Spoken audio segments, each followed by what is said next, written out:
অক্ষয় তৃতীয়া হচ্ছে বাঙালির খুব একটি গুরুত্বপূর্ণ দিন। ওই দিনটি 30শে এপ্রিল, ওই দিন আবার গজকিশোরী একটি যোগ পড়ছে।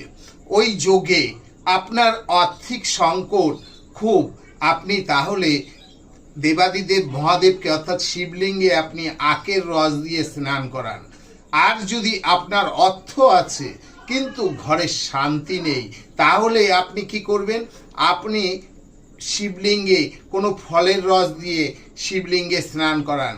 যদি আপনি আপনার গ্রহগত অবস্থান খারাপ হয়ে থাকে, তাহলে আপনি দুধ দিয়ে স্নান করান।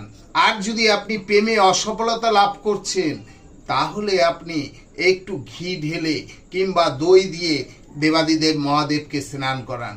আর যদি আপনার গ্রহগত সমস্যা থেকে থাকে, তাহলে দই দিয়ে দেবাদিদেব মহাদেবকে